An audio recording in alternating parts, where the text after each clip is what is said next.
e incluso sancionadas con la disolución de la sociedad. Sobre esto voy a conversar con Arturo del Castillo. Él es director asociado de Kroll en México, quien nos acompaña en el set de Al Sonar la Campana. Arturo, gracias por estar aquí. ¿Qué tal, Víctor? Encantado. Hoy ustedes publicaron, Kroll publicó la edición 2016-2017 de su reporte global de fraude y riesgo.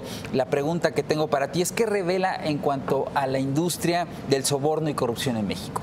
Claro que sí, Víctor. Mira, este es un estudio que venimos haciendo año con año. Esta es ya la 10ª edición que hacemos y es un estudio con el cual básicamente lo que buscamos es capturar, hacer un diagnóstico de cuál está siendo la incidencia de diferentes fenómenos o delitos dentro del mundo corporativo. Uno de esos elementos que tratamos de monitorear año con año es justamente el tema de la corrupción. Y lo que observamos es lo que tú ya anunciabas, que efectivamente estamos observando un incremento del 2% de la incidencia de este tipo de delitos, este tipo de fenómenos en las compañías que operan en México con respecto a lo que sucedía el año pasado. Y esto es un dato muy consistente y en consonancia con otro tipo de métricas y datos que se han revelado por otro tipo de fuentes y organismos internacionales. Uno de estos indicadores, de estas fuentes, es el índice de percepción de la corrupción de la OCDE. El último es el de 2016. Ahí México pues no sale nada bien evaluado. Así es el índice de percepciones de la corrupción de Transparencia Internacional. Transparencia Internacional, tiene razón. Así es un índice que también se construye año con año y lo que nos reveló esta ONG internacional es que en el caso de México, en la métrica del 2016, México había caído 28 lugares, ¿no? 28 lugares. Exactamente, lo cual pues obviamente nos debe de poner muy atentos sobre cómo se está percibiendo el nivel de la corrupción en nuestro país. Sí, México, de hecho, ahora sí que hablando de la OCDE, sí es el último país, o sea, es el peor calificado de la OCDE en este tema. Correcto, definitivamente el tema de la corrupción es quizás una de las asignaturas pendientes más importantes que tenemos a nivel nación desde hace muchos años. Sí, ahí lo vemos en el gráfico, es el 35 de 35 países de la OCDE. Arturo, ¿cómo combatir la corrupción en México? No es nada sencillo.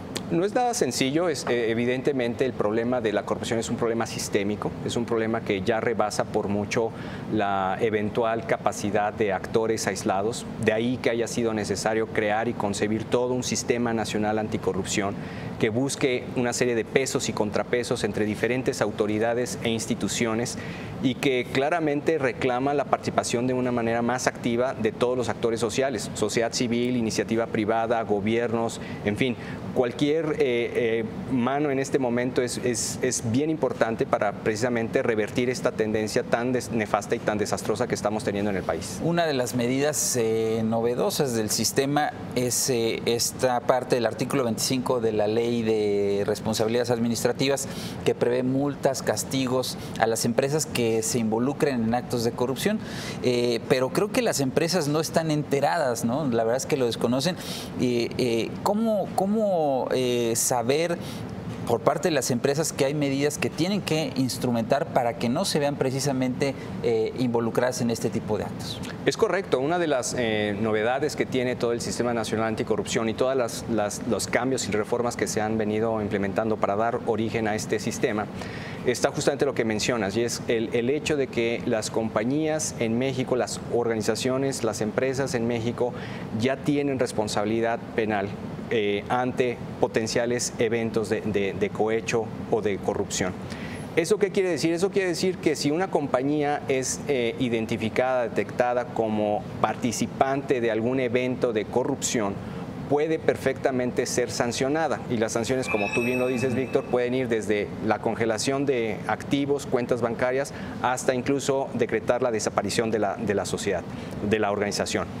En ese orden de ideas, sí, efectivamente es bien importante que las empresas estén alertadas, que estén avisadas sobre esta nueva situación, estas nuevas condiciones, estas nuevas reglas del juego, porque claramente aquí lo que se busca es que las organizaciones ya no o que ya no vean tan fácilmente el camino de pagar el soborno, de pagar la mordida y seguir adelante como si nada sucediera.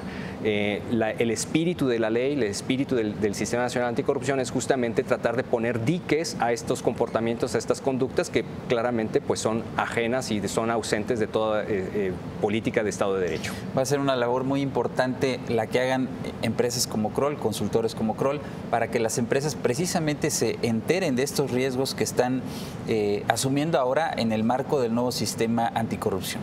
Es correcto y creo que es bien importante que las compañías sepan que las nuevas disposiciones obligan a las organizaciones en buena medida a implementar en su interior una serie de controles internos y de procedimientos que les permitan dar cumplimiento a esas nuevas disposiciones. De lo contrario, pues podrán ser objeto. Una de las cosas que es importante subrayar es que, por ejemplo, puede ser un atenuante en el castigo que pudieran tener una compañía que haya sido encontrada violatoria de estas nuevas leyes, si logra demostrar que tuvo la debida diligencia de implementar un sistema de monitoreo y de control anticorrupción. Si así lo fuese, si así lo tuviese, entonces la autoridad tendrá la potestad de considerarlo para que su multa o el castigo al que sea merecedor pues sea más atenuada. Claro, pues dos señales positivas de que existe el deseo de cambiar esto en el país, pues es la ley 3 de 3 y ahora el Sistema Nacional Anticorrupción. Es correcto y más que eso, creería yo también un ánimo, una suerte de efervescencia nacional y de indignación en contra de este tipo de flagelos. Arturo del Castillo, muchas gracias por estar aquí. Muchas gracias.